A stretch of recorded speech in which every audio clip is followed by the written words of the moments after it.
IPGT institute of Ayurveda Jamnagar से हुआ है। और सिर्फ यहाँ पे PhD करना ही नहीं, सर का उद्देश्य था रिसर्च के क्षेत्र में एक अलग नाम बनाना, और वहीं से ये सफर की शुरुआत हुई। और सफर की शुरुआत होते आज सर भोपाल में वर्तमान में RD memorial group of institute के अंतर्गत रानी दुलैया स्मृति आयुर्वेद PG महाविद्यालय में एज एसोसिएट प्रोफेसर हैं रस शास्त्र डिपार्टमेंट एंड भेषज कल्पना डिपार्टमेंट में। और अभी सर के अंतर्गत जो इस कॉलेज में जितने भी PG स्कॉलर्स हैं उन सभी को सर गाइड कर रहे हैं। गाइड के साथ साथ सर के अलग से अपनी भी बहुत सारी विशेषता हैं। उनमें से बहुत सारी विशेषताओं में एक और कड़ी जुड़ती है स्टेट लेवल धन्वंतरी अवार्ड से, जो कि मध्य प्रदेश सरकार द्वारा सर को दिया गया था।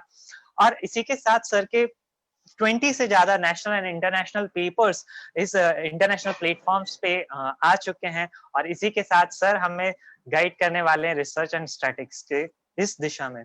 दोस्तों, हम लोगों ने लास्ट सेशन में देखा था कि रिसर्च है क्या और रिसर्च किस तरीके से हम लोग करते हैं, रिसर्च को आयुर्वेद में कहाँ कहाँ किस किस नजरिए से देख सकते हैं। तो आइए एक बार फिर से हमारे एक्सपर्ट का स्वागत करते हैं, डॉक्टर प्रशांत नीमच सर का। सर प्लीज मोस्ट वेलकम आपका इस वैद्य मित्रम।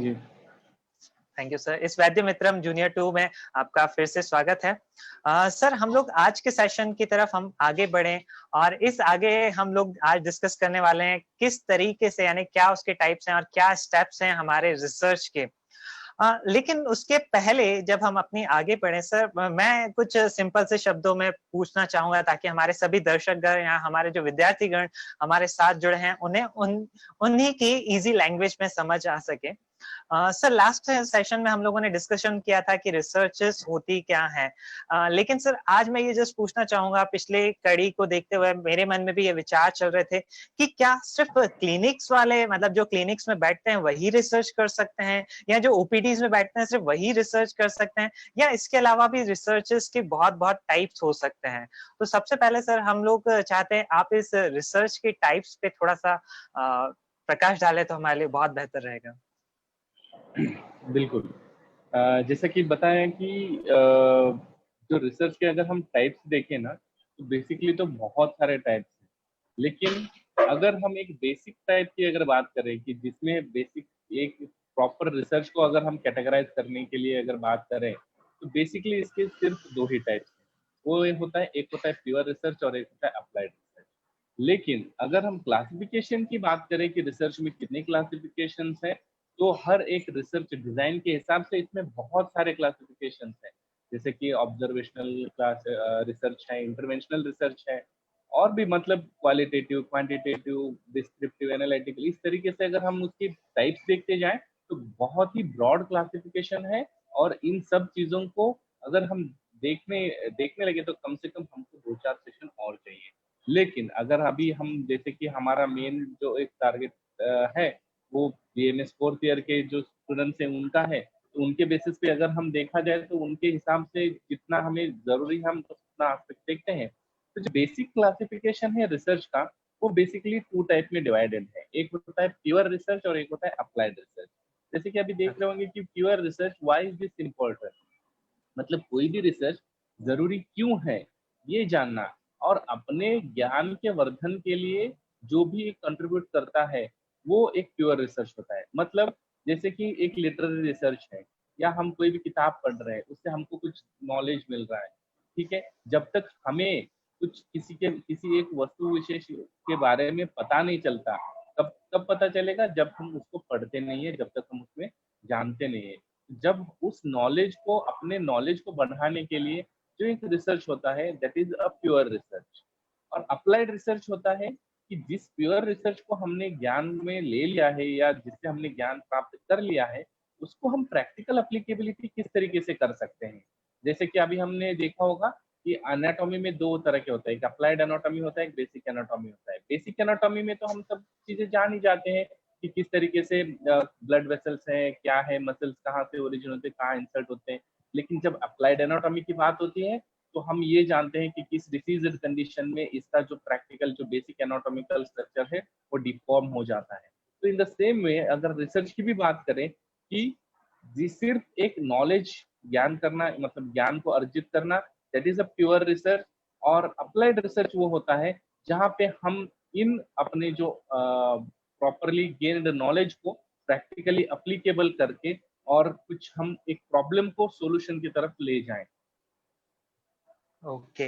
यानी अगर हम देख लें तो रिसर्च के 2 तरीके मेन हो सकते हैं। यानी एक जैसे समझने के लिए हम ले सकते हैं ऐसा कि टेक्स्ट बुक पढ़ते-पढ़ते मतलब चरक संहिता को पढ़ते-पढ़ते उसको और सॉल्यूशन देना या उसके और ईज़ी वेज़ तक करना ताकि लोग और उसका नॉलेज को डीपली समझ पाएँ। यानी जैसे टीका भी एक तरीके से ये प्योर रिसर्च हुई।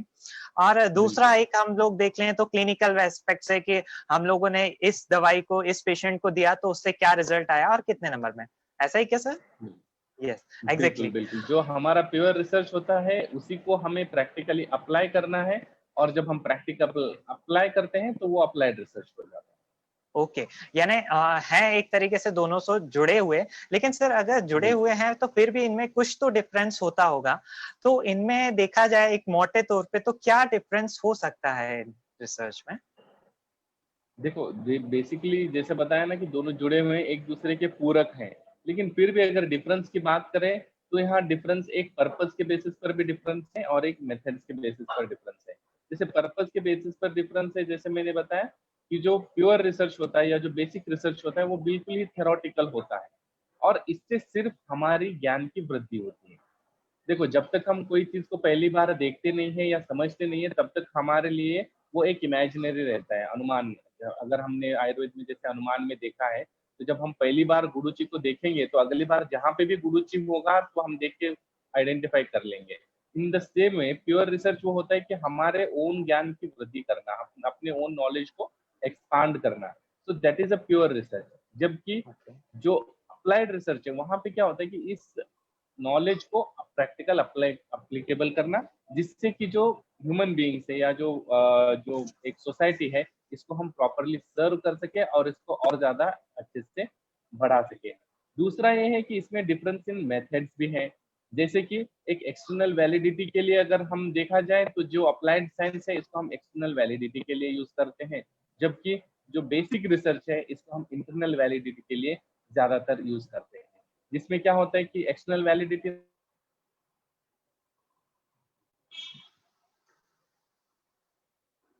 in the sense we will reach out to solve the problems, and there is internal validity that is self knowledge or self gaining of proper information. तो इस तरीके से बेसिकली एक दूसरे के पूरक तो है ही, लेकिन एक थोड़ा सा अंतर है। एक कंप्लीटली थियोरेटिकल है और एक कंप्लीटली प्रैक्टिकल बेस्ड। ओके। यानी एक दूसरे से पूरक होते हुए भी थोड़ा बहुत डिफरेंस है। लेकिन सर इस डिफरेंस के बावजूद भी अगर देखें तो इनमें कुछ एडवांटेज या किसी का कुछ फायदा या किसी का नुकसान ऐसा कुछ है क्या? मतलब हो सकता है मैं जैसे यूजी कर रहा हूँ और मेरे ये रिसर्च आया तो मैं पीजी के लिए ये प्लान करूं कि यार नहीं मैं तो क्लिनिक का ही करके एक रिसर्च करूंगा, या मेरे मन में हो सकता है नहीं यार मैं तो पढ़ने का ही कर सकता हूँ। किसमें मुझे फायदा हो सकता है या किसमें नुकसान हो सकता है? ऐसा भी हम कुछ थोड़ा देख सकते हैं क्या, समझ सकते हैं क्या? देखो, एक्चुअली रिसर्च में डिसएडवांटेजेस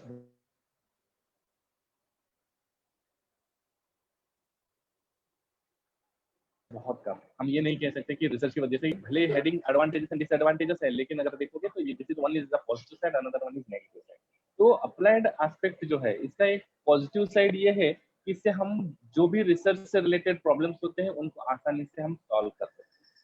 लेकिन इसका एक नेगेटिव साइड ये है कि जो हम जनरली क्या होता है कि हम जब भी रिसर्च करते हैं, किसी भी फील्ड में रिसर्च करें, कि भले वो क्लिनिकल करे, लिटरेरी करे, ज्यादातर जितने भी हम क्लिनिकल रिसर्चेस करते हैं तो हम क्या करते हैं कि बेसिकली उसको एक सैंपल पे करते हैं।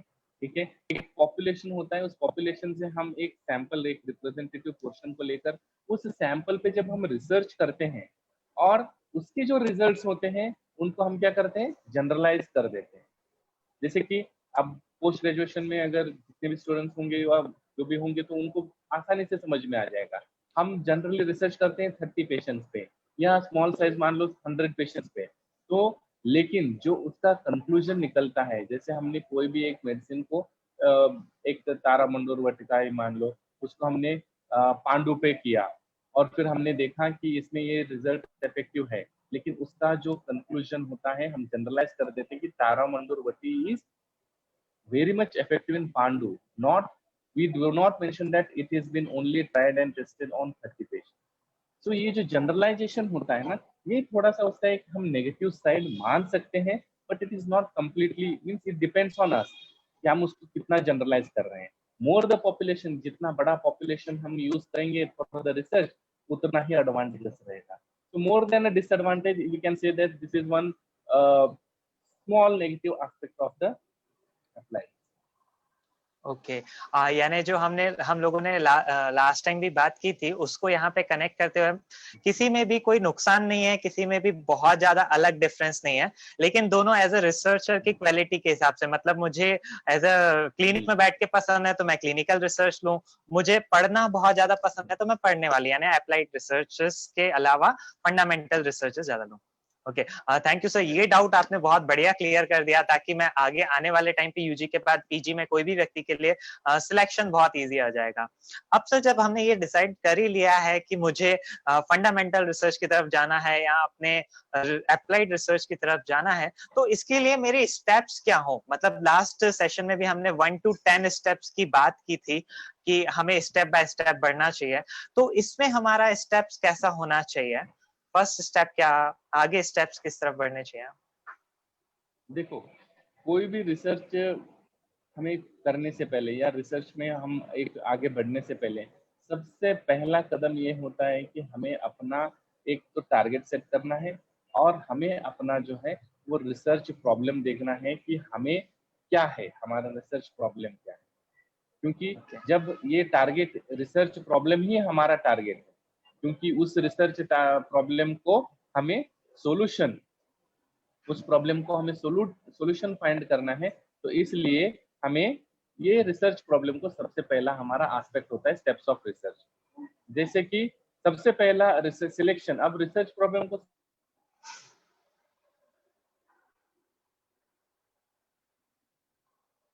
सिलेक्ट किस तरीके से करें, तो वो है कि सब है पर्सनल इंटरेस्ट है, बैकग्राउंड नॉलेज है, ठीक है. जैसे पर्सनल इंटरेस्ट, जब तक हमें किसी विषय में पर्सनल इंटरेस्ट नहीं होता, हम उस रिसर्च प्रॉब्लम को सिलेक्ट नहीं कर पाएंगे. मतलब जो हमारा पर्सनल इंटरेस्ट है, जबकि हम चाहते हैं कि जब हम यूजी में पढ़ते रहते हैं हम जानते हैं अच्छा वात व्याधि है, बहुत सारे पेशेंट्स आ रहे हैं, तो मेरा पर्सनल इंटरेस्ट वात व्याधि में है कि आखिर इस वात व्याधि में होता क्या है, किस तरीके से मैं इसको प्रॉपरली ट्रीट करके सोसाइटी को हेल्प कर सकता हूँ. तो ये एक पर्सनल इंटरेस्ट दिए सबसे पहला क्राइटेरिया है for the selection of a research problem. दूसरा है बैकग्राउंड नॉलेज. इस बैकग्राउंड नॉलेज का मतलब ये होता है कि हमें ये जानना है कि हमें उसके बारे में पहले से थोड़ी जानकारी होगी, तो वो रिसर्च प्रॉब्लम को हम आसानी से सिलेक्ट कर सकते हैं. अगर कोई भी एक अननोन डिसीज है, जैसे मान लो अभी कोविड है, इसके बारे में जानकारी अभी तो बहुत सारा सोशल मीडिया पे इसमें मिल रहा है, लेकिन वैलिड अगर हमें एक जानकारी चाहिए, बल्क चाहिए, लेकिन वो हमें अवेलेबल नहीं है. तो अगर हम तुरंत बोले कि मैं रिसर्च प्रॉब्लम एक किसी छोटे से इंस्टीट्यूशन में या किसी भी इंस्टीट्यूशन में, एक कोई स्टूडेंट बोलता है कि सर मुझे कोरोना पे करना है, तो it is very difficult for him because he don't have much background knowledge about, or in authenticated background knowledge about that particular problem. So personal interest and background knowledge, this is the first criteria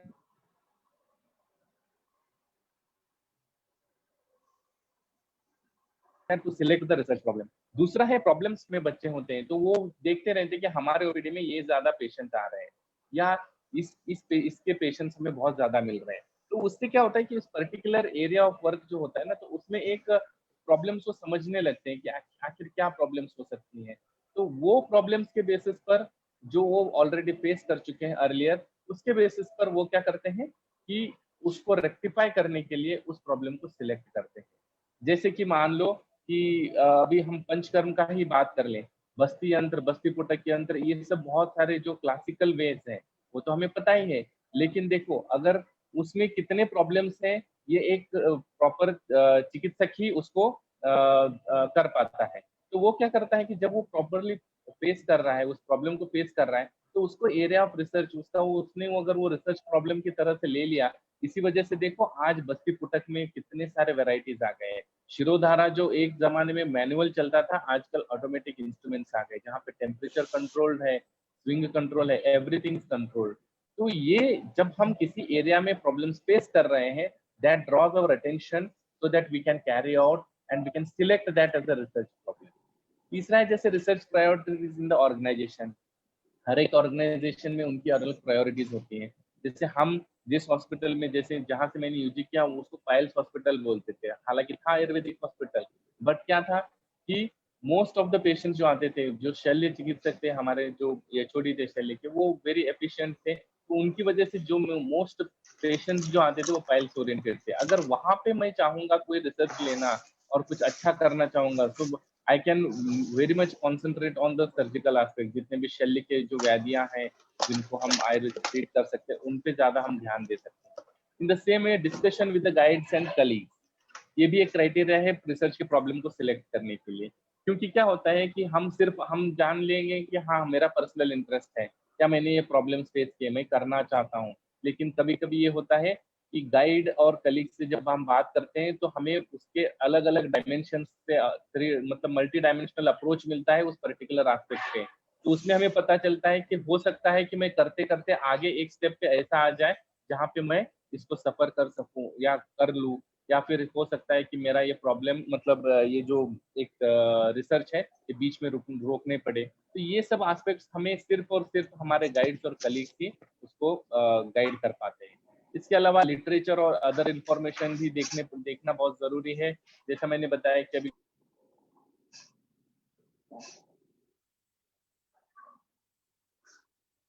Covid के बारे में है या और भी ऐसे कुछ disease, literature और अदर इंफॉर्मेशन भी हमको होना बहुत जरूरी है, जिसके बेसिस पर हम रिसर्च के प्रॉब्लम को सिलेक्ट कर सके। एंड लास्टली अगर मैं बोलूंगा तो wide and out of box thinking. मतलब कुछ लोगों का होता है कि वो कुछ अलग ही एस्पेक्ट में सोचते हैं, अपना ही उनका अलग सोच होता है, अपना ही उनका अलग नजरिया होता है। और उसके साथ साथ अगर ये बाकी जो कंडीशंस है, हमारा इंटरेस्ट हो गया, ऑर्गेनाइजेशन के प्रायोरिटीज हो गए, गाइड के परमिशन, अगर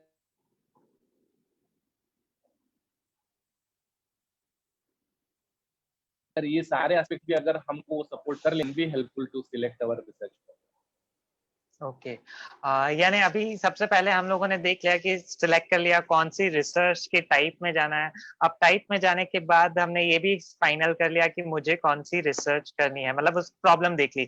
जैसे फॉर एन एग्जांपल मैं ही ले लेता हूँ अभी समझने के लिए कि मेरे क्लिनिक पे पंचकर्मा यानी शिरोधारा के बहुत पेशेंट आते हैं। अब सर शिरोधारा के पेशेंट आते हैं, मैंने सोचा कि इस शिरोधारा पात्र के ऊपर कुछ करता हूँ।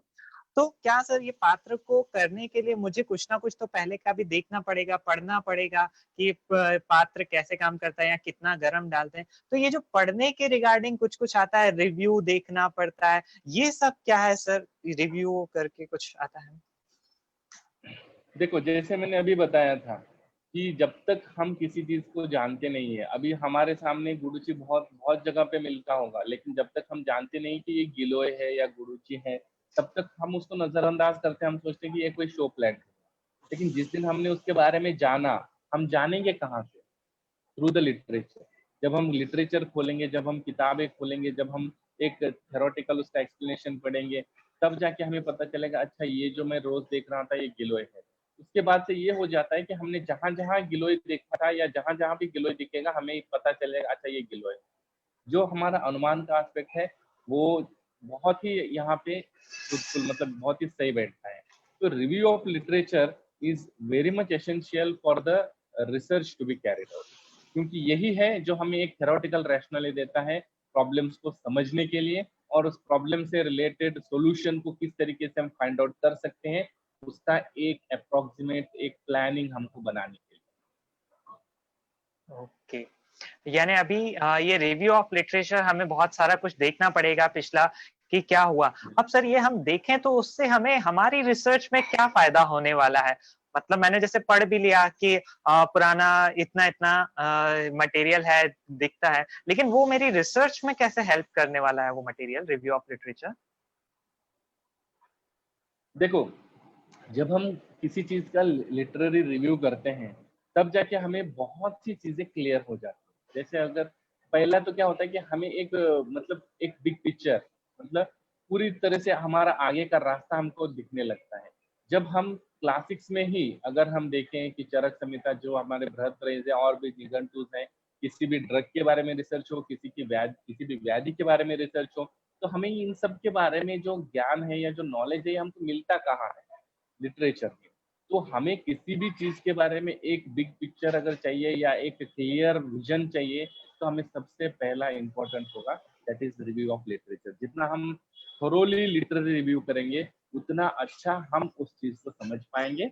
और ज्यादातर होता ये है कि अगर ये प्रैक्टिकली मैं बता रहा हूँ, ज्यादातर होता ये है कि हमारे ज्यादातर सवालों के जवाब हमको लिटरेचर में मिल भी जाते हैं।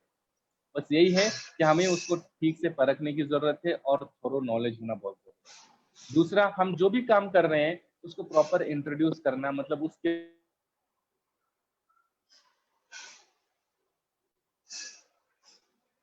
बारे में कि क्या है, किस तरीके से है, किस तरीके से हो रहा है, हमें कोई नॉलेज चाहिए, that will be also available in the review, in the literature.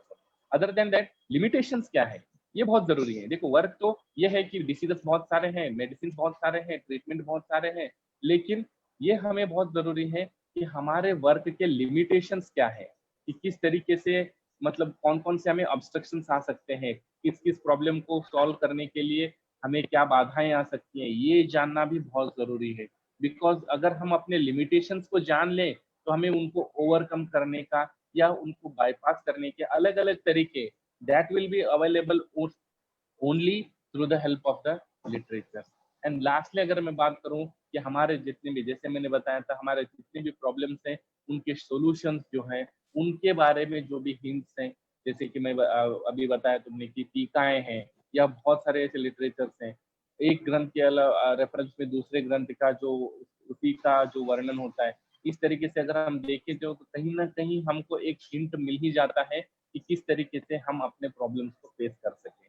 तो कहीं ना कहीं लिटरेरी रिव्यू आज प्रैक्टिकली अगर देखा जाए तो लिटरेरी रिव्यू एक मतलब जस्ट सब्जेक्ट बन गया है, मतलब फॉर नेम सेक बन गया है। लेकिन अगर थोरोली अगर हम लिटरेरी रिव्यू करते हैं और प्रॉपरली करते हैं, then it is very much helpful and it is very much essential part of the review.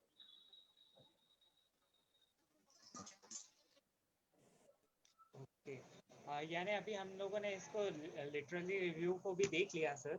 अब लिटरली रिव्यू को देखने के हमारे और कौन कौन से सोर्सेस हो सकते हैं? मतलब जैसे अभी सिर्फ क्या बुक्स ही हमारे लिए एकमात्र साधन है, या बुक्स के अलावा भी आजकल के टाइम पे बहुत सारे, क्योंकि जैसे कई बार ये बोला जाता है कि आयुर्वेद का आपको देखना है तो सिर्फ संहिता देखिए, लेकिन कई बार हम देखते हैं कि संहिता के अलावा भी हमें जरूरत पड़ जाती है। तो ऐसे और कौन कौन से सोर्सेस हो सकते हैं सर हमारे पास? देखो, बेसिक सोर्स तो हमेशा ही बुक्स ही रहेंगे, हमेशा भी लिटरेचर ही रहेगा, मैन्युस्क्रिप्ट्स रहेंगे, हमारे संहिताएं रहेंगी। ये बेसिक सोर्स कभी बदल नहीं पाएंगे, and that is a basic and a very much essential and a very good source of literature.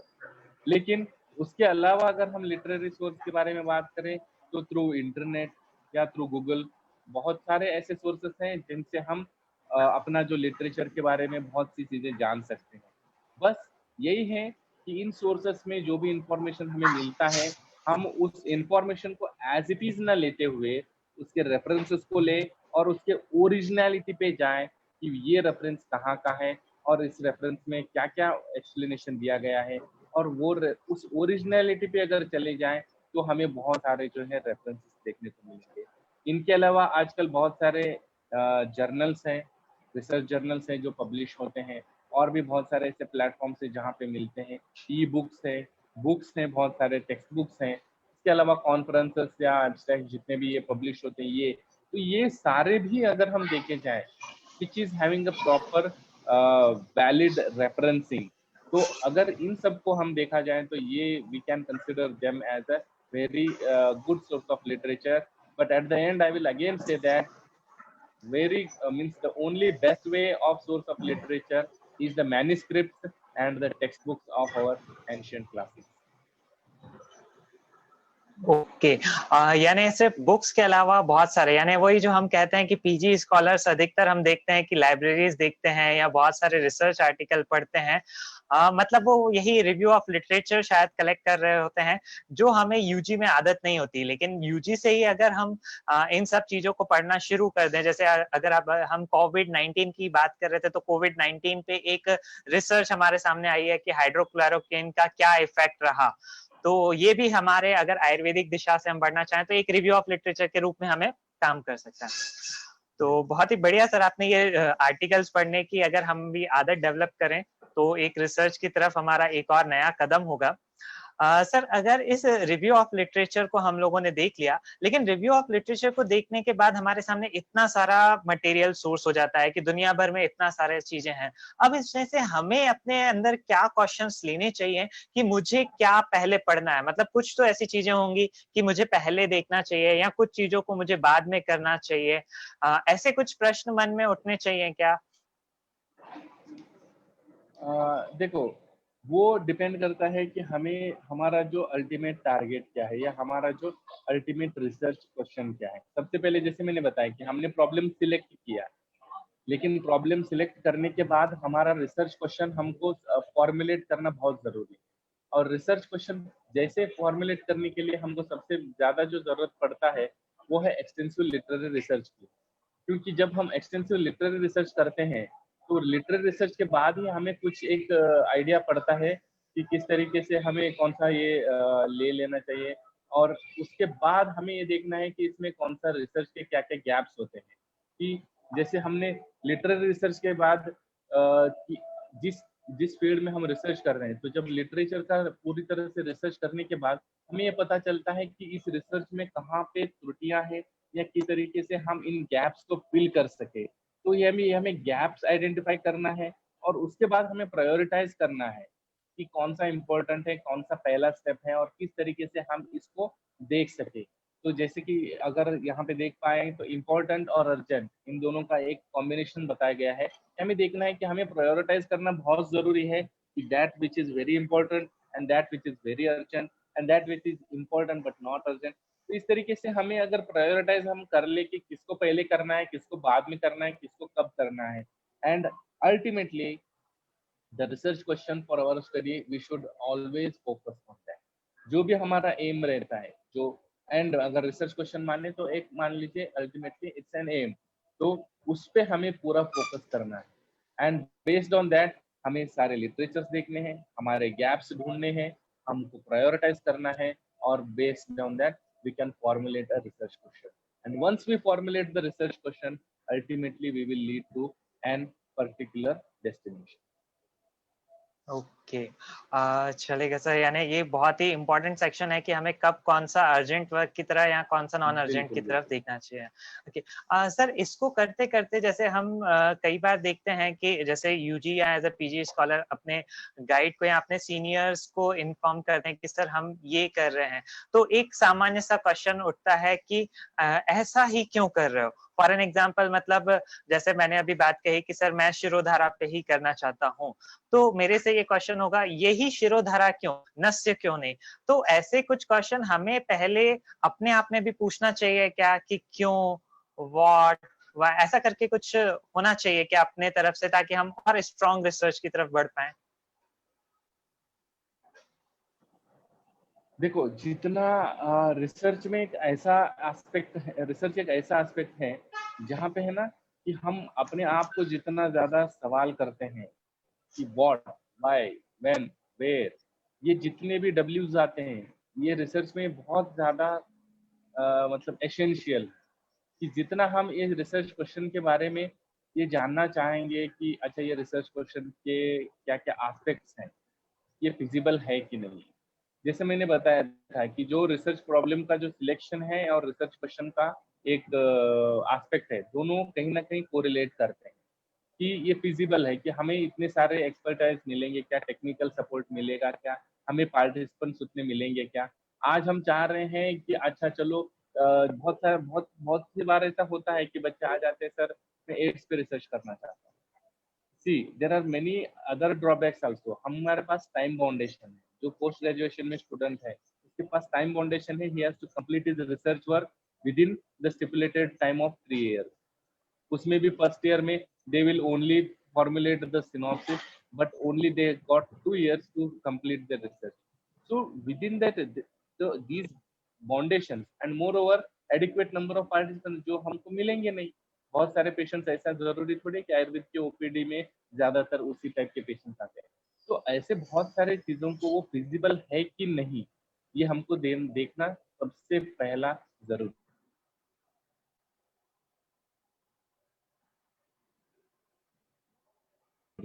दूसरा, जो भी रिसर्च हम कर रहे हैं, ये थोड़ी है कि मतलब ऐसा नहीं है कि इंटरेस्ट के लिए थोड़ी हम कर रहे हैं रिसर्च। रिसर्च तो हम सोसाइटी के लिए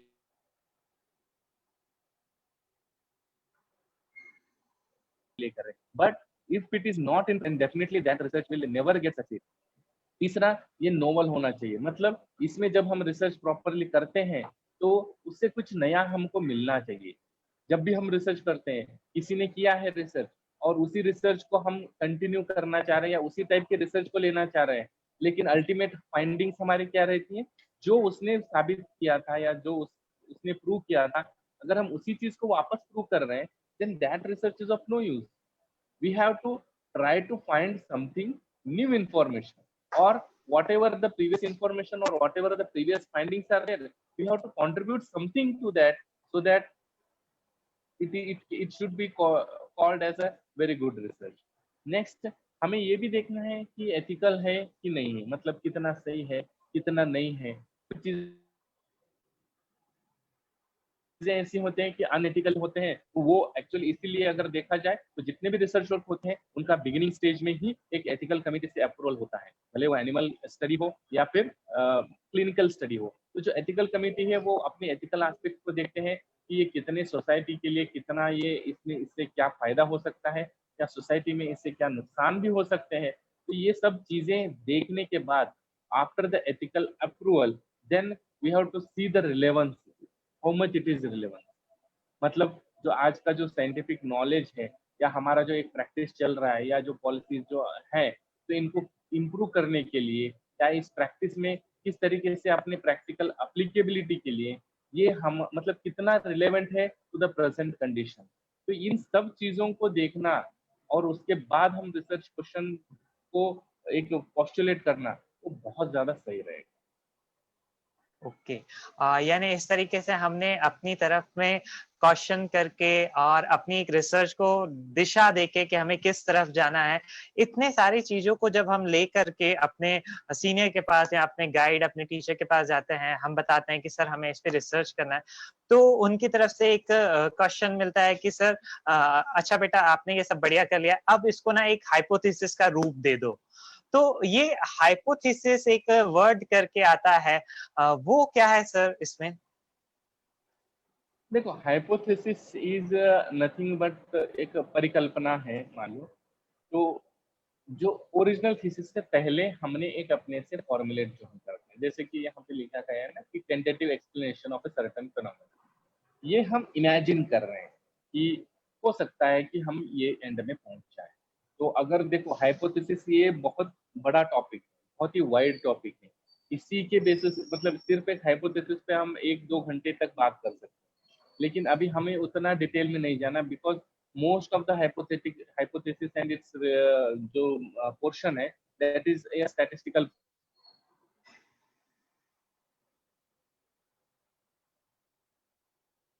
पोर्शन। तो क्योंकि हमें वहाँ पे हाइपोथेसिस बहुत से एस्पेक्ट्स हम वहाँ देखेंगे, लेकिन एक हाइपोथेसिस अगर हम देखा जाए कि किसी भी काम को करने से पहले, जैसे अगर हम मान लो कि कोई एक मतलब एक व्यक्ति अपना घर भी बांध रहा है, मतलब घर बनाना है, तो उस घर को बनाने से पहले वो एक आर्किटेक्ट से अपना डिजाइन करवाता है, एक इंजीनियर से उसका पूरा डिजाइनिंग करवाता है। That is a hypothesis. वो 3 डायमेंशनल होता है, उसमें ये होता है कि एक दीवार 3 सेंटीमीटर की होती है, इसका मतलब ये नहीं कि प्रैक्टिकली भी 3 सेंटीमीटर की होती है। उसका ये है कि ये यहाँ पे 3 सेंटीमीटर पेपर पे है, तो ये एक्चुअल में इतना बड़ा रहेगा। तो जो एक इसी बेसिस पर जिस तरीके से उन्होंने स्केच उतारा है इस पेपर पे, उसी का एक रेप्लिका एक बड़ा मकान बन के खड़ा हो जाएगा, एक बड़ा सा घर बनेगा। तो वो जो है दैट इज हाइपोथेसिस। तो ये without hypothesis we cannot imagine any research, क्योंकि जब हम एक हाइपोथेसिस को एस्पेक्ट में रखते हैं, हम एक माइंड में रखते हैं, और फिर हम जब उस रिसर्च की तरफ प्रोग्रेस करते हैं, तभी हम सक्सीड हो पाते हैं। तो that is a tentative explanation कि हम अल्टीमेटली कहाँ जाके पहुंचने वाले हैं, तो उसका एक टेंटेटिव मान ले, तो that is the best word to describe the hypothesis. So it is very much essential before beginning of any research. Okay. यानी सर अभी हम लोगों ने हाइपोथेसिस भी एक उसकी परिकल्पना कर ली। अब सर जैसे ये हम परिकल्पना करते हैं तो ये कार्यकारी परिकल्पना कैसे हो सकती है? मतलब इसको थोड़ा-सा हम अगर और समझें कि हमारी कार्यकारी वर्किंग हाइपोथेसिस कैसे हो सकती है? थोड़ा-सा प्लीज़ उसके ऊपर भी प्रकाश डालें। देखो, हाइपोथेसिस को डेवलप करना एक बहुत बड़ा टास्क है, ठीक है? जैसे मैंने बताया कि इमेजिन करना है कि हम अल्टीमेटली कहाँ पहुँच सकते हैं। देखो, when we are in the desert, हम किसी रेगिस्तान में हैं, तो हम कहीं पे भी जा सकते हैं, हमें कोई रास्ता नहीं रहता। हम जो जिस रास्ते पे चलेंगे वो हमारा रास्ता रहता है। लेकिन फिर भी हम सोचते हैं कि अगर मैं यहाँ जाऊँगा तो अल्टीमेटली मैं जाके कहीं पानी की सोर्स तक पहुँच जाऊँगा। या हम इमेजिन करते हैं ना कि हम हमारे प्रेज़ेंट सिचुएशन की बेसिस पे हम ये इमेजिन करते हैं कि मैं जाकर शायद एक पानी की सोर्स तक पहुँच जाऊँ या नियर बाय किसी गाँव में पहुँच जाऊँ। So this is very essential कि हम एक टेंटेटिव असम्पशन करें वर्किंग हाइपोथेसिस में। दूसरा ये है कि हम रिसर्च से क्या एक्सपेक्ट कर रहे हैं? What do we expect from this research? कुछ समाज का भलाई है या पर्टिकुलरली हमारा पर्टिकुलर ग्रोथ है। तो ओवरऑल सब एक दूसरे से जुड़े ही हैं। जब हम ग्रोथ करेंगे, समाज सोसाइटी सोसाइटी का भी भला हो जाएगा, बहुत सारी चीजें हैं। लेकिन हमारे एक्सपेक्टेशंस क्लियर होने चाहिए। हम ये नहीं कि रिसर्च को आधे रास्ते चलते चलते फिर हमने ये देखा कि इस रिसर्च में बहुत फायदा है या we can do something else, तो हमने अपना रूट चेंज कर लिया। No, we should have a concrete expectation, means we should definitely describe our what we are expecting from this research. तीसरा, अगर हम देखें तो हाइपोथेसिस जो होता है वो बिल्कुल स्पेसिफिक होना चाहिए और लिमिटेड होना चाहिए। अगर हम इसके इसके बारे में हम ज़्यादा यहाँ नहीं देखेंगे, लेकिन जब स्टैटिस्टिक्स में देखेंगे हाइपोथेसिस के बारे में तो ये होता है कि उसके टाइप्स होते हैं। नल हाइपोथेसिस, अल्टरनेट हाइपोथेसिस या रिसर्च हाइपोथेसिस, इस तरीके से टाइप्स होते हैं। तो वो बिल्कुल स्पेसिफिक होते हैं और वो इस तरीके से होते हैं कि उसके at the end of the study we have to accept one thing and we have to reject one, because both are contradictory. एक नल होता है, एक अल्टरनेट या रिसर्च होता है, तो इसमें से एक को सिलेक्ट करना होता है, एक को ले। तो हमारा जो हाइपोथेसिस हो वो इतना स्पेसिफिक होना चाहिए या इतना मान लीजिए इतना लिमिटेड होना चाहिए कि at the end we should conclude it only by selecting one of the hypothesis. और तीसरा, ये हाइपोथेसिस होने की वजह से रिसर्चर हमेशा एक सही दिशा में चलते हैं। जैसे मैंने बताया कि अल्टीमेटली अगर हमने हाइपोथेटिकली ये सोच लिया कि इस रास्ते से जाऊंगा तो मुझे वहां रेगिस्तान में वहां पानी मिलेगा, तो हम वो रास्ता हमको कहीं ना कहीं आगे जाकर एक सही राह दिखाई देगा। भले हमें उस रास्ते में पता चला बीच रास्ते में कि हम नहीं पहुंच पा रहे हैं पानी तक, लेकिन फिर हमें कुछ ना कुछ तो एक गाइडेंस वहां पे मिल जाएगा ताकि हम अपना सही रास्ता पकड़ लें। तो ये जो हाइपोथेसिस है हमको सही दिशा में जाने के लिए बहुत हेल्प करता है। और लास्टली ये हमें बताता है कि किस टाइप का हमको डाटा चाहिए या किस टाइप के मेथड को हमें देखना है या किस टाइप का एनालिसिस हमें करना है।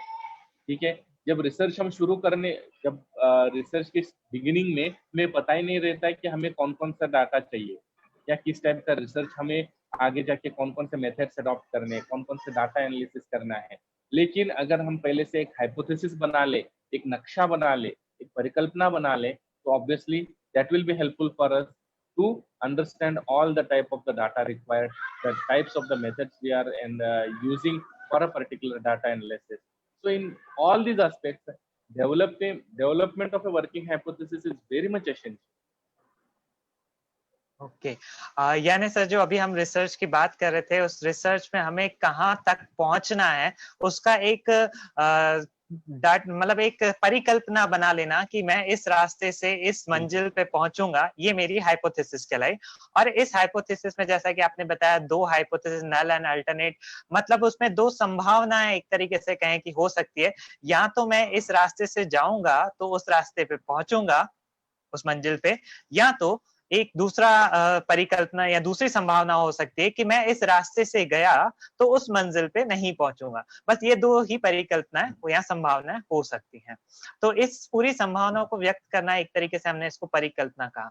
लेकिन सर इस परिकल्पना को जो हमने बनाया, इस परिकल्पना में भी हमारे कुछ उद्देश्य होने चाहिए क्या? मतलब फॉर एन एग्जाम्पल जैसे मैं एक लूं कि मेरे क्लिनिक पे श्वेत कुष्ठ के यानी ल्यूकोडर्मा के पेशेंट्स आते हैं तो मैं ये मेडिसिन दूंगा तो उससे इफेक्ट दिखेगा। लेकिन इसके साथ-साथ भी मैं कुछ और उद्देश्य रख के चलूँ क्या, कि मैं इसके साथ कुछ और देखने वाला हूँ, या इस दवाई को मैं कितने समय तक दूँगा? ऐसे भी कुछ मेरे एम्स एंड ऑब्जेक्टिव्स होने चाहिए क्या?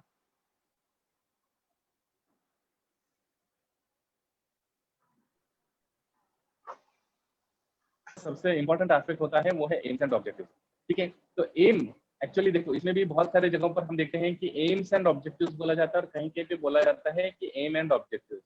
लेकिन देखो एम और एम्स में बहुत अंतर है। एम हमेशा एक होता है और एम्स कभी ओके, होते नहीं है, क्योंकि ओके, किसी भी एक पर्टिकुलर जगह पे हमें कहीं पे सक्सीड होना है तो we should have a particular aim but not AIIMS.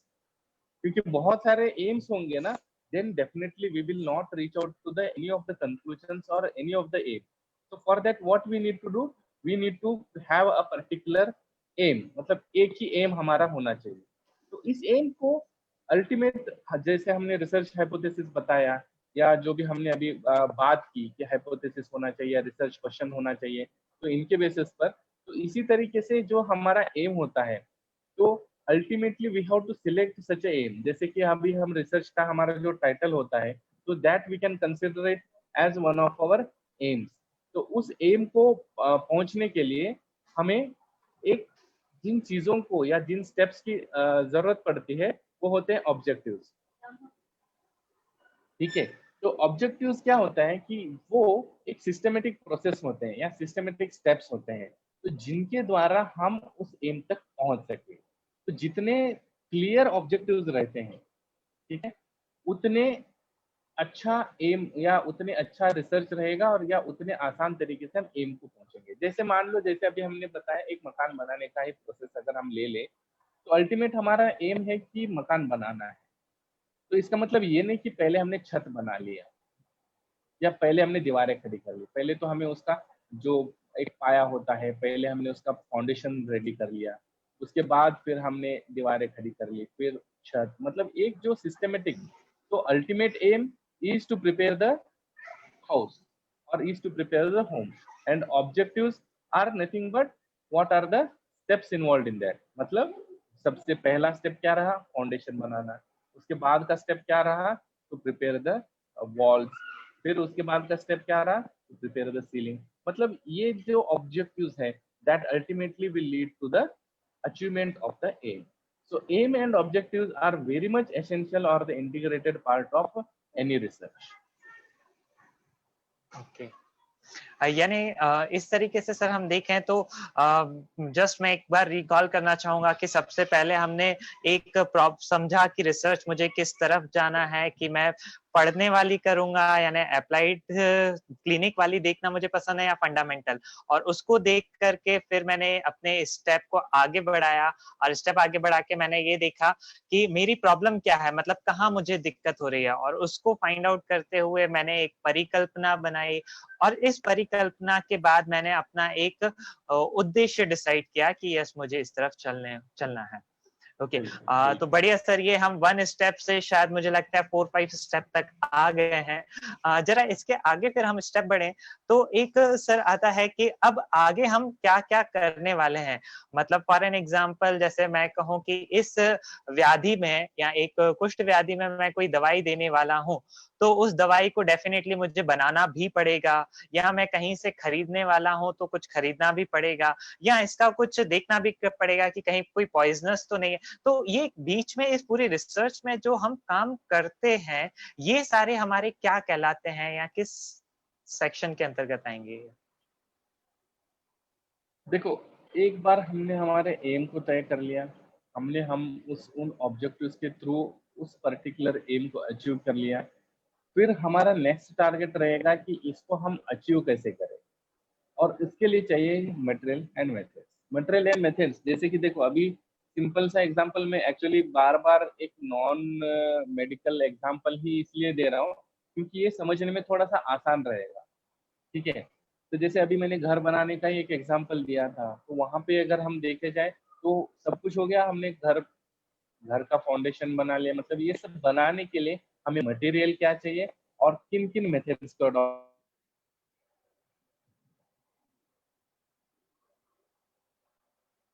Adopt करना है। इन द सेम वे अगर हम रिसर्च के बारे में तो हम सब कुछ एक डिजाइन करना है, और फिर हम ये देखेंगे कि अगर हम एक क्लिनिकल स्टडी कर रहे हैं तो हमें सबसे पहले देखना है कि हमारा source of material in the sense हम यहाँ पे किस पे कर रहे हैं क्लिनिकल स्टडी, पेशेंट्स पे कर रहे हैं, तो हमारा सोर्स ऑफ पेशेंट्स क्या रहेगा, कहाँ से हम पेशेंट्स को सिलेक्ट करेंगे, कहाँ से हम मेडिसिन को सिलेक्ट करेंगे, किस डोज में देंगे, कितना मेडिसिन प्रोक्योर करेंगे, कितना मेडिसिन हम प्रिपेयर करेंगे।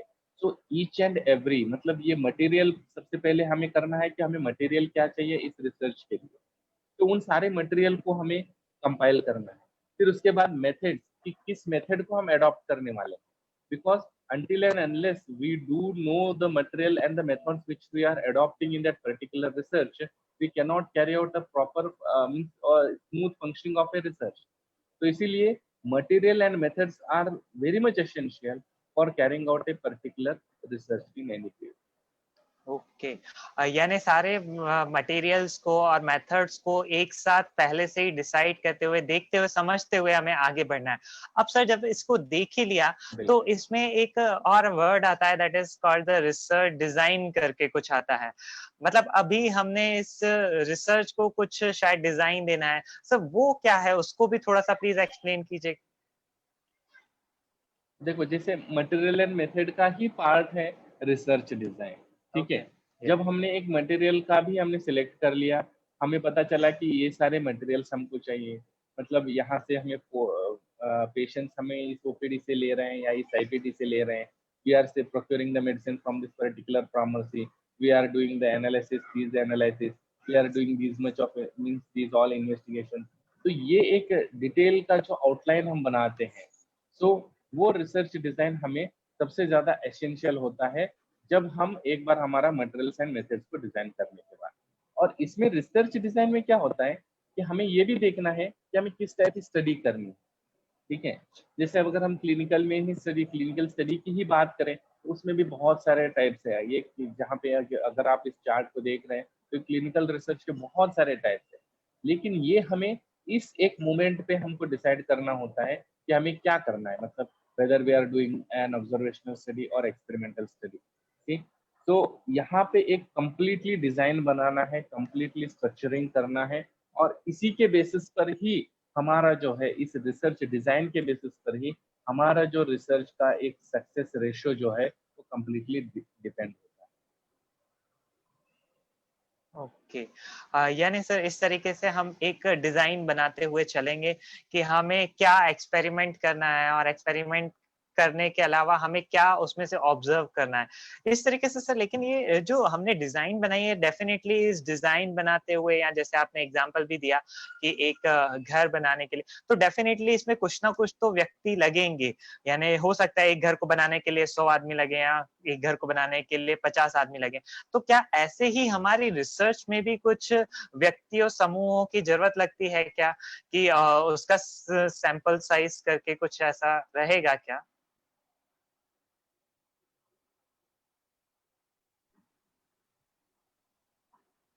We can not carry out a proper research, ठीक है। तो बिकॉज देखो एक होल पॉपुलेशन होता है, मतलब एक ग्रुप ऑफ पीपल होता है जिसको हम एक पॉपुलेशन कहते हैं, ठीक है। तो हमें रिसर्च करना है उस पॉपुलेशन के ऊपर, but it is not possible for us to take the entire population, क्योंकि ये अगर मान लो अगर हम इंडिया की पॉपुलेशन देखें और हम ये चाहें कि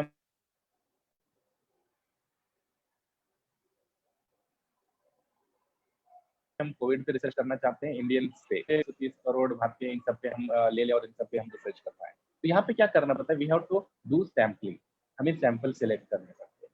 अगर सैम्पलिंग के टेक्निक्स भी देखा जाए तो स्टैटिस्टिक्स में बहुत डिटेलिंग है इनके बारे में।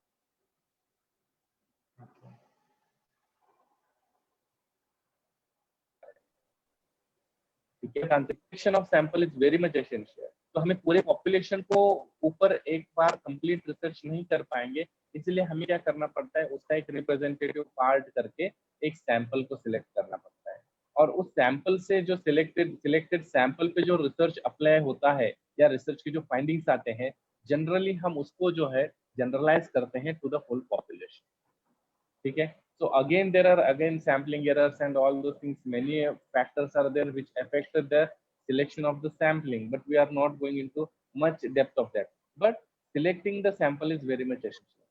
और सैंपल कितना बड़ा होना चाहिए, जितना बड़ा सैंपल रहेगा उतना रिजल्ट एक्यूरेट। अगर देखो आज जैसे मैंने पहले स्टार्टिंग में ही बता दिया था, जब हम रिसर्च करते हैं इस इंस्टीट्यूशन में, किसी पोस्ट ग्रेजुएशन स्टूडेंट अगर कोई रिसर्च कर रहा है तो वो 30 से 100 पेशेंट तक के ऊपर रिसर्च कर रहा है, क्योंकि उसके पास टाइम बाउंडेशन। लेकिन उसके जो रिजल्ट्स वो फाइंड आउट करेगा, वो ये नहीं कहेगा कि ये जो रिजल्ट्स मैंने देखे हैं पर्टिकुलर मेडिसिन का इस पर्टिकुलर डिसीज के ऊपर, ये इन 100 पेशेंट्स के ऊपर ये मेडिसिन बहुत ज्यादा लाभकारी है, ये मेंशन नहीं होगा। जब उसके कंक्लूजन रिमार्क्स अगर हम देखेंगे या उसको वो जो कंक्लूजन अगर हम देखेंगे, that will be a generalised statement, ये पर्टिकुलर मेडिसिन ये पर्टिकुलर डिसीज कंडीशन में बहुत ज्यादा हेल्प है।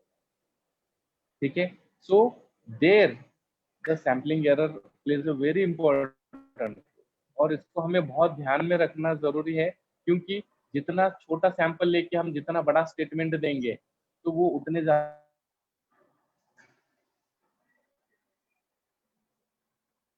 एरर के चांसेस होते हैं। इसीलिए हमेशा सैंपल हमें जनरलाइज करने की जरूरत ही नहीं पड़ेगी, automatic that will be a generalised one. So the sample size and selection of the sample plays a very important role in particular aspect of the research. Okay. यानी सर जो मैं मेरे को अपनी एक ड्रग का या एक कोई भी औषधि का प्रयोग देखना था कि पूरे पॉपुलेशन में क्या आएगी, तो उसको पूरी पॉपुलेशन पे देखना मेरे लिए पॉसिबल नहीं है, लेकिन मैंने एक छोटे से समूह पे देख लिया, तो वो शायद समूह को लेना एक मेरा सैंपल कहलाता है। लेकिन सर ये सैंपल भी हम लेते हैं तो इसके भी जैसा आपने बताया कि कुछ-कुछ तरीके होते हैं। प्लीज़ थोड़ा-सा इसके सैंपल को भी तरीके को भी बताइएगा। जैसे एक सिंपल सा हमने सुना है कि ग्रुप भी होते हैं, 1-2 ग्रुप होते हैं। तो ऐसे करके एक संक्षिप्त में वो भी रहेगा हमारे लिए तो सर बहुत बेहतर रहेगा प्लीज़।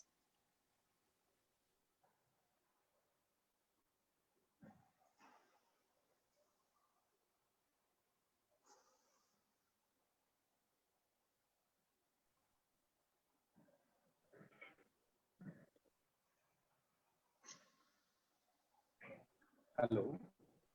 हेलो। मेरे को लगता है कि शायद प्रशांत सर के यहाँ हेलो सर, हाँ हेलो, हाँ आपका हेलो, हाँ हाँ। Yes sir, please continue.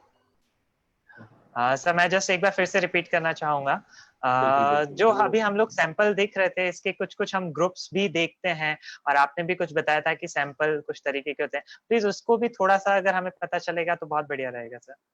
बिल्कुल देखो इसमें भी जैसे अगर यहाँ पे सैंपल डिजाइन्स के बारे में अगर देखोगे ना, तो इसमें भी दो टाइप के होते हैं, एक probability and non probability samples.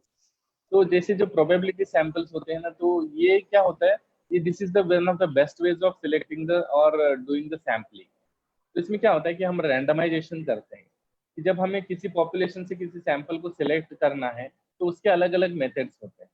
ठीक है, हालांकि ज्यादा डिटेल में नहीं जाएंगे, लेकिन थोड़ा बहुत मैं इसके बारे में बता दूंगा कि रैंडमाइजेशन किस तरीके से होता है। जैसे लॉटरी मेथड है कि हमने चिट्स ना डाल दिया और उसमें से सिलेक्ट कर लिए, तो हमें ये पता नहीं कि कौन सा पेशेंट सिलेक्ट होने वाला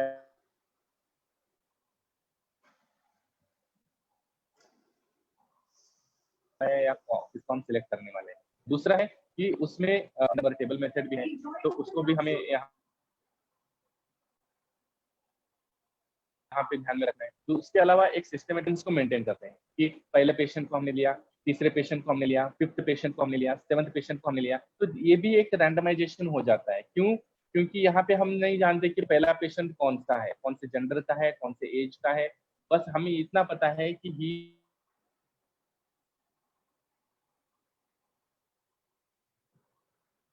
is fitting into our criteria of research। इतने ये इन इस एज ग्रुप वाले पेशेंट्स को लेंगे या इनको हम लेंगे, तो उस क्राइटेरिया में अगर फिट बैठते हैं, उसके अलावा फिर हम क्या करते हैं कि सिस्टमेटिकली सिलेक्ट करते हैं कि पहला पेशेंट ले लिया, तीसरा पेशेंट ले लिया, लेकिन हम ये नहीं जानते कि पहला पेशेंट कौन है और तीसरा पेशेंट कौन है। तो this is one systematic sampling. उसके अलावा स्ट्रेटिफाइड सैम्पलिंग, क्लस्टर सैम्पलिंग, इस तरीके से बहुत सारे प्रोबेबिलिटी सैम्पलिंग है।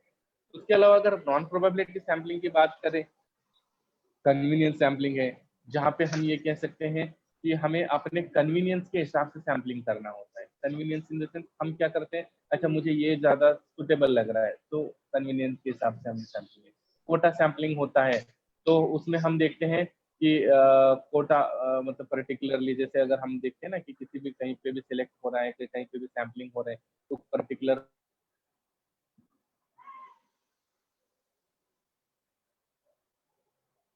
कोटा के होते हैं, तो हमने एक कैटेगरी बना ली। इस तरीके से सैम्पलिंग डिजाइन अगर ये एक वाइड टॉपिक है जो कि स्टैटिस्टिक्स में और ज्यादा डिटेल्ड है, तो यहाँ पे हमें बस ये देखना है कि हम जो सैंपल सिलेक्ट कर रहे हैं रिसर्च के लिए, because it is a step of a research, तो जब हम उस सैंपल को सिलेक्ट कर रहे हैं तो सैंपल को सिलेक्ट करने का एक डिजाइन भी हमें जानना बहुत जरूरी है कि हम ये सैंपल जो सिलेक्ट कर रहे हैं इस पर्टिकुलर पॉपुलेशन से, हम इसी पर्टिकुलर डिजाइन के बेसिस पर सिलेक्ट कर रहे हैं, तो ये भी जानना बहुत जरूरी होता है।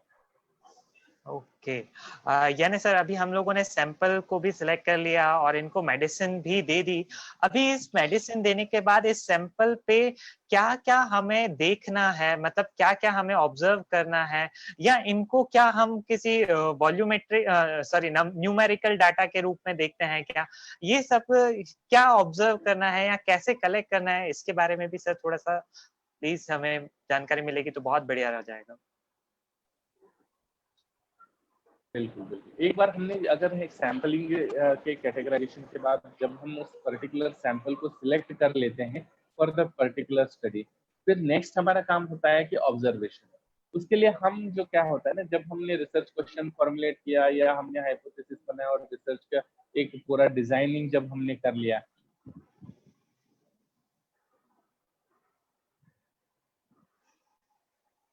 तब हम क्या करते हैं कि ऑब्जर्वेशन में हम ये देखते हैं, होता है ऑब्जर्वेशन और एक होता है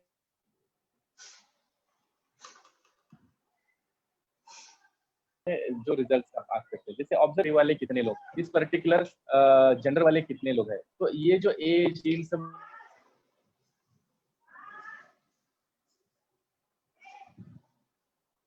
चीजों को जो हम ऑब्जर्वेशन करते हैं तो ये बहुत जरूरी है। ठीक है, तो यही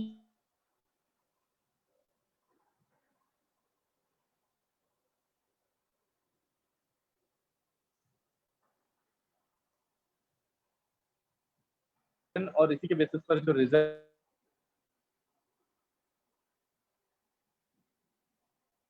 हैं, this is very much essential part of that particular.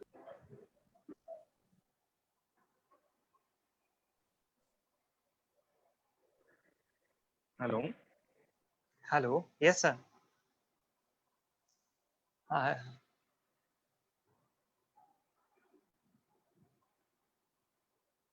Yes sir. Sir इसमें एक और जो अभी आपने हेलो, बताया, yes sir, yes yes yes, आवाज आ रही है सर। इसमें जो अभी आपने बताया कि ये दो तरीके से हमें एक कलेक्शन भी करना है और उसका बताना भी है, तो ये कलेक्शन ऑफ डाटा करके जो आता है वो क्या है और कैसे हमें कलेक्ट करना है? देखो जो ऑब्जर्वेशन हम करते हैं तो इसमें यही है कि हम जो भी इंफॉर्मेशन है, मतलब जितने भी हमें पेशेंट्स लेने हैं या जो भी ये इंफॉर्मेशन है, इसको हमें इसके डाटा को हमें यहाँ पे कलेक्ट करना है, क्योंकि जब हम उस डाटा को कलेक्ट करते हैं तभी हम उन चीजों को उन पैरामीटर्स के ऊपर एनालाइज करते हैं। जैसे हमें ऑब्जर्वेशन करना है, जैसे मैंने बताया कि सिम्टम्स है, किसी भी एक पर्टिकुलर डिसीज ले लो, तो उसके जो जो भी जितने भी सिम्टम्स होते हैं,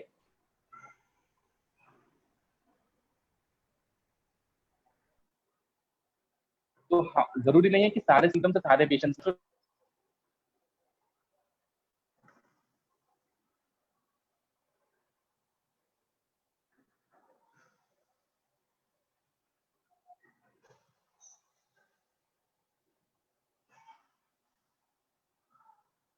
लक्षण सारे जितने भी हमारे जो पेशेंट, इसीलिए हम, लेकिन इसमें ज्यादातर यही लक्षण मिलने को देखने। आज जब हम कोविड-19 की बात करें तो हमें पता है, आज अगर जब हम कोविड-19 की बात कर रहे हैं तो हमें पता है कौन कौन से लक्षण दिख रहे हैं, क्या हो रहा है, लेकिन फिर भी उन लक्षणों में बहुत सारे लक्षण हैं, लेकिन इनमें से सिलेक्टिवली जो 5 मेन है, तो ये जरूरी है क्योंकि इनके बेसिस पर ही हमें पता चल रहा है कि ये कोविड-19 से रिलेटेड सिम्टम्स है। इसके ऐसा जरूरी नहीं कि इतने ही 5 ही सिम्टम्स होंगे, और भी सिम्टम्स होंगे, लेकिन मेन जो है ये 5 सिम्टम्स है। तो इसीलिए ये कैसे पता चल रहा है, because they started collecting the data and they saw that most of the people are suffering from these only major 5 symptoms. So based on that, they mentioned that these are the most common symptoms, or this is the observation of COVID-19 patient. Okay, और sir इस data में भी कुछ-कुछ ऐसे sources होते हैं क्या? जैसे कई बार ऐसा होता है कि मैंने अपनी क्लिनिक में देखा तो यही एक रूप में देख लिया, लेकिन कई बार मैं सरकारी आंकड़ों को भी प्रयोग करता हूँ, तो ऐसा करके भी डाटा के भी कुछ रूप हो सकते हैं क्या सर? बहुत सारे, जैसे मैंने लास्ट इसमें भी हमने इसके बारे में डिस्कशन किया था कि डाटा के भी बेसिकली दो टाइप के होते हैं, एक होता है प्राइमरी डाटा और एक होता है सेकेंडरी डाटा। प्राइमरी डाटा जैसे मैंने एक एग्जांपल भी दिया था कि कोविड-19 का, कि कोविड-19 से रिलेटेड जो एक स्क्रीनिंग कर रहे हैं आज हमारे जितने भी कोविड वॉरियर्स है जो स्क्रीनिंग कर रहे हैं, तो ये जो इन्फॉर्मेशन वो कलेक्ट कर रहे हैं, this is called as primary data because they are directly going to that primary source or those patients and collecting the data, so this is primary data।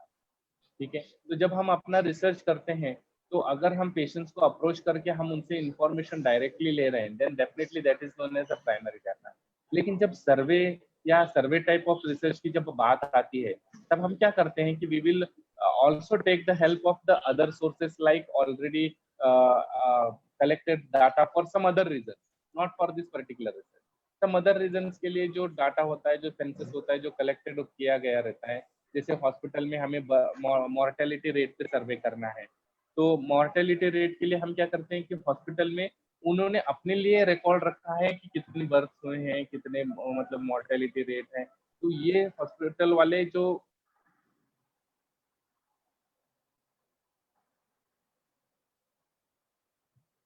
Records होते हैं वो अपने लिए रखे रहते हैं, same information from them.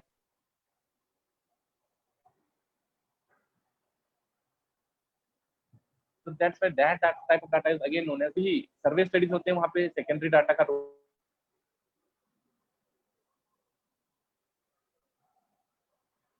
Role ज्यादा रहता है। ऐसा नहीं है कि सिर्फ सेकेंडरी डाटा ही, कभी कभी हम बट मोस्टली सेकेंडरी डाटा का रोल सर्विस स्टडीज में ज्यादा होता है, क्योंकि प्राइमरी डाटा जितने भी हम क्लिनिकल रिसर्च करते हैं and the data which we are collecting is mostly the primary data. Okay. यानी अभी हम लोगों ने उस मेडिसिन को पेशेंट को दिया या एक ग्रुप ऑफ मेडिसिन को दिया, ग्रुप ऑफ सैंपल को हमने दिया और उस सैंपल को देने के बाद हमने कुछ आंकड़े जुटाए कि उसमें कितना कम हुआ। फॉर एन एग्जांपल अगर किसी को एज अ पेन किलर के रूप में हमने गूगल या कुछ भी ऐसा हमने रिसर्च किया तो उसका पहले से कितना कम हुआ, 10%, 20%, 50%, इस तरीके से हमने कुछ आंकड़े जुटाए। अब सर इन आंकड़ों का भी कुछ हम कैलकुलेटेड वे से देखते हैं या इन आंकड़ों का हमें क्या एनालिसिस करना रहता है?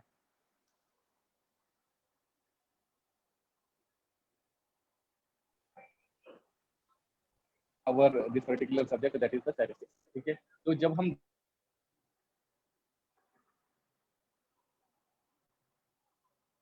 डाटा इकट्ठा करते हैं तो उस डाटा अगर हम उस डाटा को लेंगे या उस डाटा को अगर किसी को दे देंगे तो किसी काम का नहीं है, क्योंकि वो कुछ समझ नहीं पाए।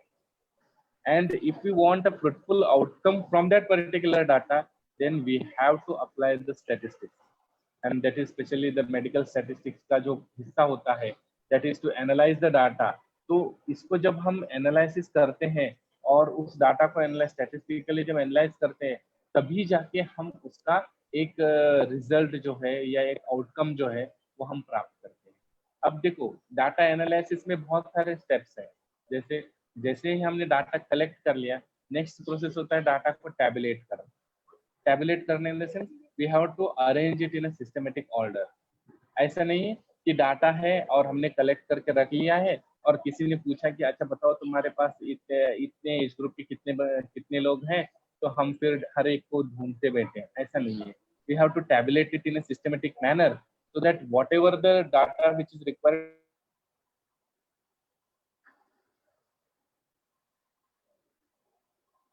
for any other reason or someone asks about anything, so आसानी से we should give the information। So for that, the tabulation of the data, especially with the help of this nowadays computers are there and many other digital sources are there, so it is very easy for us to tabulate the data। So first thing is we need to tabulate the data। Next we have to process it। मतलब हमें plan करना है कि हमारा objective क्या है। तो हम जब अपना रिसर्च का ऑब्जेक्टिव तय करते हैं तो हम डाटा को एनालाइज करने का सोचते हैं। तो उस एनालिसिस के लिए प्रॉपर स्टैटिस्टिकल जो टेस्ट होता है या जो प्रॉपर स्टैटिस्टिकल एनालिसिस होता है उसको करना बहुत जरूरी है। तो प्रॉपर स्टैटिस्टिकल एनालिसिस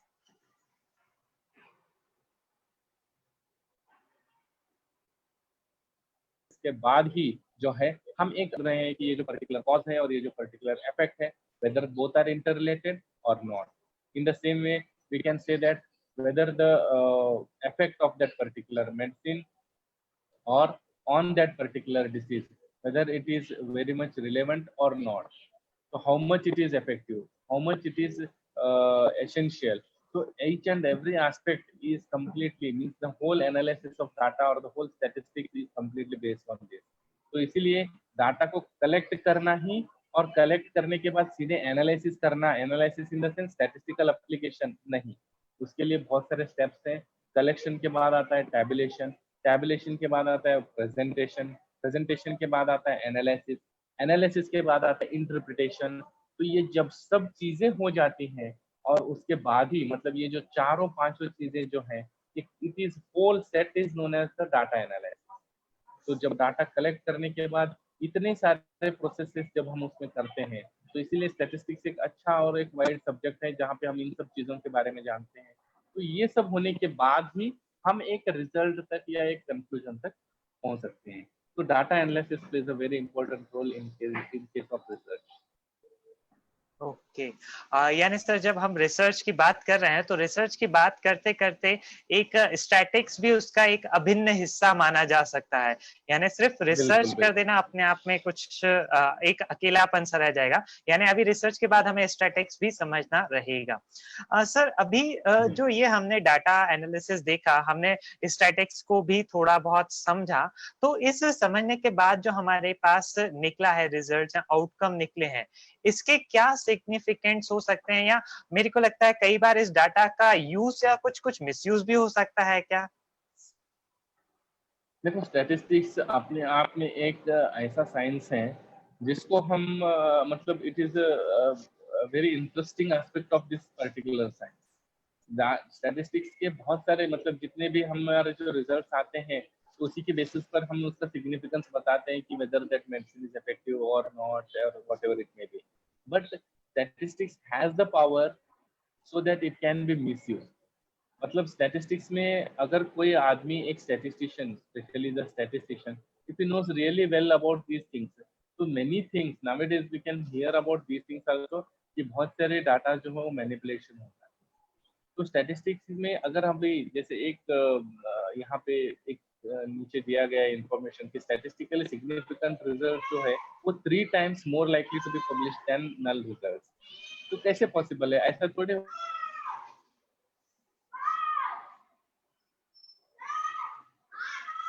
होता है कि नल रिजल्ट्स बहुत कम ही होता है। हमें बहुत से बार जो है नेगेटिव रिजल्ट्स भी मिलते हैं, लेकिन वो पब्लिश नहीं करते हैं। क्यों नहीं करते हैं? क्योंकि हम यही सोचते हैं कि अगर हम नल रिजल्ट्स को पब्लिश करेंगे तो ये हो सकता है कि हमारे रिसर्च मतलब हम रिसर्च प्रॉपर नहीं कर पा रहे हैं या इस तरीके से कुछ क्रिटिसाइज ना हो जाए। इसलिए हम क्या करते हैं, डर के उन उन चीजों को मैनिपुलेट करते हैं, उनके सिग्निफिकेंस को, उन चीजों को हम मैनिपुलेट करते हैं। तो मैनिपुलेशन करना कैसे पॉसिबल होता है? With the use of the statistics. तो यहाँ पे जैसे मैंने बताया ना कि स्टैटिस्टिक्स कैन बी मिसयूज्ड और दिस डाटा और this all this things can be misused and misinterpreted. तो ये बहुत पॉसिबल है with the help of the statistics.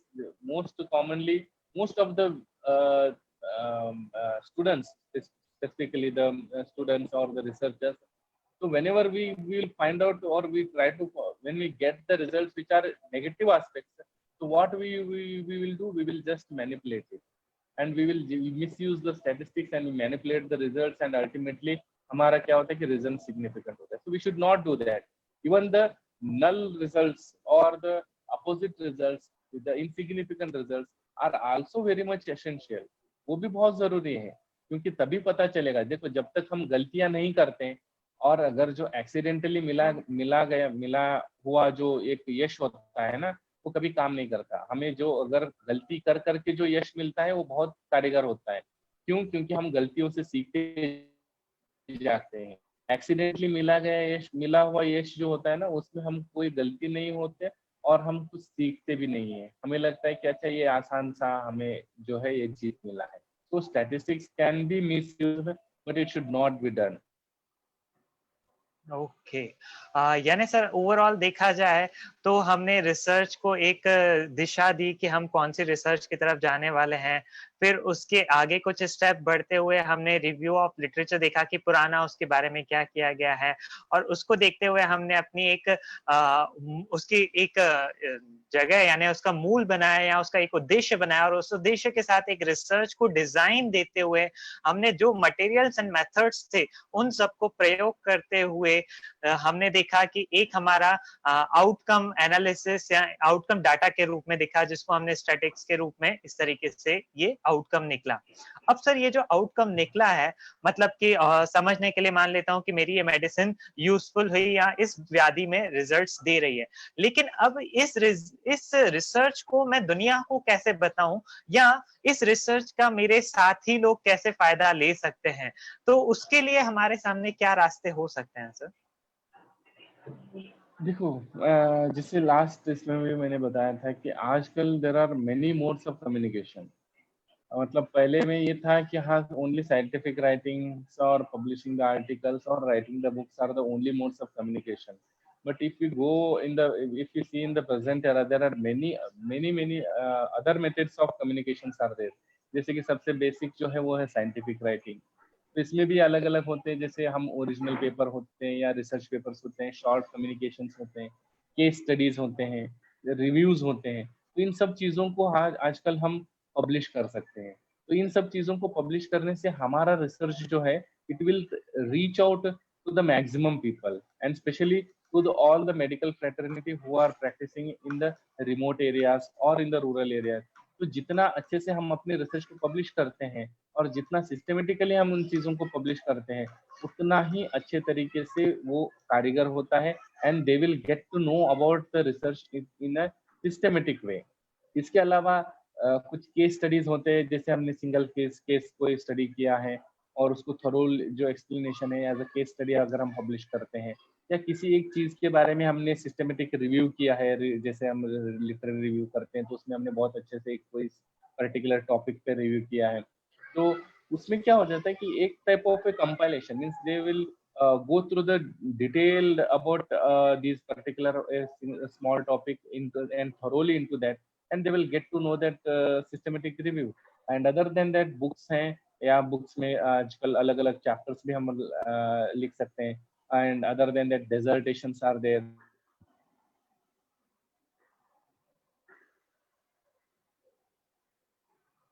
कि हम अपने जो रिसर्च वर्क जो थीसिस रेफरेंसेस वगैरह जो होते हैं उनके एब्स्ट्रैक्ट्स में, तो there are many methods of communication of our research. Only thing is we need to try to understand which type of writing we are writing and what is our targeted audience। मतलब हम किसको ये बताना चाह रहे हैं, उसके basis पर हमें अपना आर्टिकल जो है या हमारा जो कम्युनिकेशन है उसको कैटेगराइज करना चाहिए कि मुझे एक रिसर्च ओरिजिनल करना है कि शॉर्ट कम्युनिकेशन करना है कि केस स्टडी करना है। ये हमें पर्टिकुलरली पहले चूज करना है and based on that we have to communicate in a systematic way, and it is better for us if we go for the indexed journals and all those things, so that will be much more beneficial and authenticated research publication। Okay. यानी sir एक ये method of communication एक हमारे पास ऐसा रास्ता है कि जिसके द्वारा सालों सालों तक वो ज्ञान किसी और के भी काम आ सकता है। बिल्कुल तो बढ़िया। मैं उम्मीद करता हूँ कि हमारे यूजी स्टूडेंट्स, पीजी स्टूडेंट्स भी इस सारी चीजों का इस्तेमाल करते हुए अपनी जो रिसर्चेस हैं वो सिर्फ अपने तक ना रखते हुए अपने साथियों को, पूरे देश दुनिया को बताएंगे, ताकि अपने एक भारत देश का भी नया नाम हो सके। और जो आजकल के टाइम पे हमारे देश को जरूरत है हर एक नौजवान की, वो हमारे लिए बहुत काम का हो सकता है।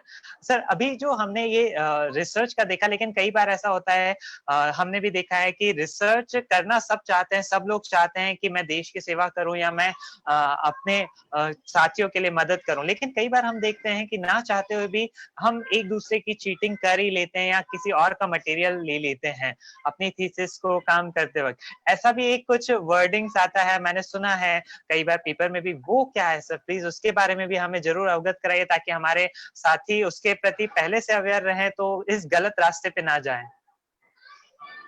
देखो, सब कुछ बता दिया सिवाय उस वर्ड के, तो ऑब्वियसली दैट इज प्लेगरिज्म। तो ओके। प्लेगरिज्म एक ऐसा ये है जहाँ पे क्या होता है कि हम क्या करते हैं कि सोर्स से एज इट इज ले लेते हैं, और ये बहुत पहले से चला आ रहा है। अगर आज भी हम देखेंगे कि बहुत सारे रिसर्च वर्क्स में क्या हो जाता है कि किसी का एज इट इज आइडिया लेना और एज इट इज थिंग्स को कॉपी पेस्ट करना विदाउट एक्नॉलेजिंग देम और विदाउट रेफरेंसिंग देम और विदाउट एनी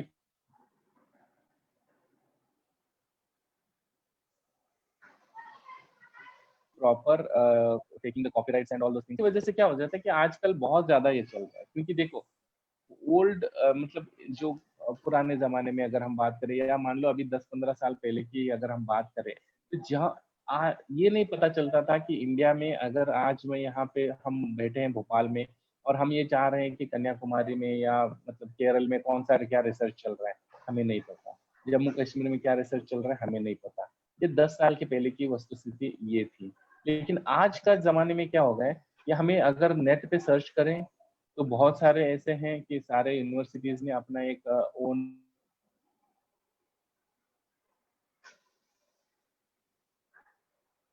डिजिटल लाइब्रेरी बनाया ओन, ताकि लोगों हम लोग या मतलब जो अदर पीपल है वो लोग क्या किस तरीके से इसका गलत फायदा कर रहे हैं, वो लोग क्या कर रहे हैं कि उनके रिसर्च वर्क में से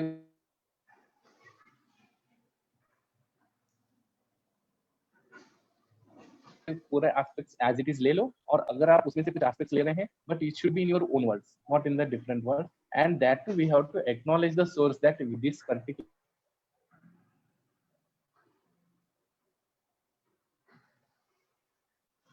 portion has been taken from this particular. लेकिन ये न करते हुए हमने ये अपना ही काम बता के उनका एज इट इज वर्क को पब्लिश करना, ये आजकल बहुत ज्यादा चल रहा है क्योंकि हमें बहुत सी चीजें इजीली नेट में अवेलेबल हो पा रही हैं, which is in serious offence actually.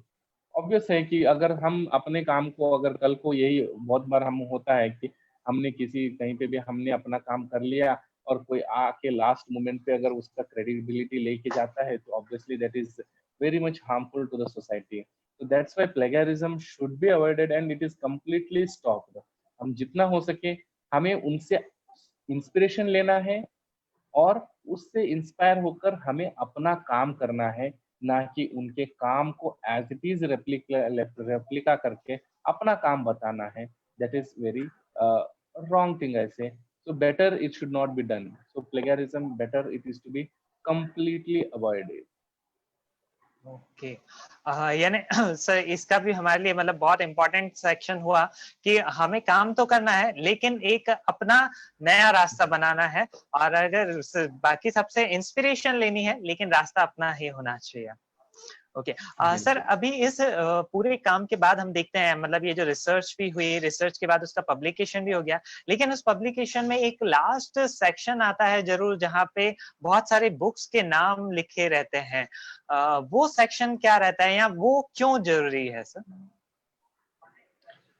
देखो यही मैंने जैसे बताया कि एक एक्नॉलेजिंग हो गया या एक रेफरेंसिंग हो गया, this is very much essential. अब देखो ये जो रेफरेंसेस का जो सेक्शन है, इससे ये पता चलता है कि हमने कहाँ कहाँ से इन चीजों को कंपाइल किया है, कहाँ कहाँ से इन चीजों को लिया है। So that is very much essential for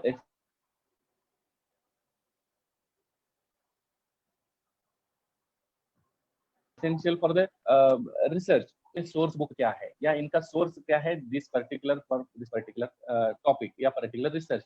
तो उस सोर्स में वो जाके अगर देखेंगे तो उनको इसके बारे में जो और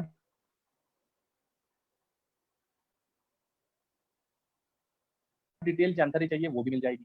दूसरा यहाँ पे जो रेफरेंसिंग मैंने दिए हैं, these are the original references.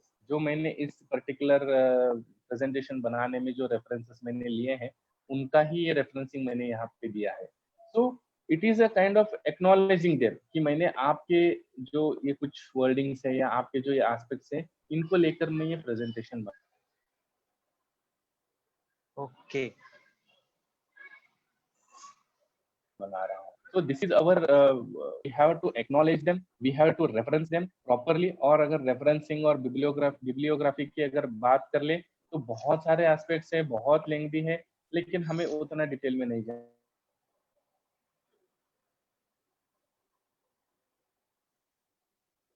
किया ना, लेकिन this is very much essential. अगर अच्छा मेरे काम से इन्होंने थोड़ा सा इंस्पिरेशन लिया है, तो ऑब्वियसली तो इसके लिए मुझे भी एक्नॉलेज किया है, तो ही विल बी और that person will be very much happy. So of course at the last I can say that the essential part of the research is referencing. So overall अगर हम देखें तो these are the different steps involve in a particular research, क्योंकि अगर हम ये सारे steps के हिसाब से अगर हम फॉलो करेंगे, आज अगर हम यूजी के अगर जो 4th ईयर में रिसर्च मेथोडोलॉजी है उसके अगर हम एक एस्पेक्ट्स को देखें कि स्टेप्स ऑफ रिसर्च, तो उन्होंने यही सिस्टमेटिक वे में उनको दिया गया है कि हाँ पहले क्या सिलेक्शन ऑफ प्रॉब्लम किस तरीके से करते हैं, किस तरीके से रिसर्च फॉर्मुलेट हाइपोथेसिस को फॉर्मुलेट करते हैं, किस तरीके से हम आगे रिव्यू ऑफ लिटरेचर करते हैं। तो इन्हीं सब एस्पेक्ट्स को अगर हम सिस्टमेटिकली इन्हीं सब स्टेप्स को फॉलो कर लें तो डेफिनेटली वी विल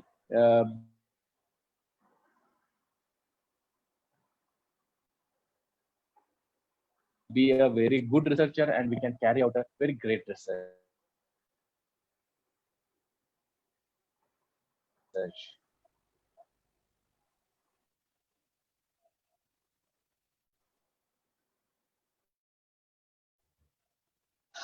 यानी सर अभी जो आपने हमारे रिसर्च के 1 to 10 थे, उन 10 तक के स्टेप्स को आपने line by line, step by step बहुत अच्छे से हम सभी लोगों के लिए क्लियर किया।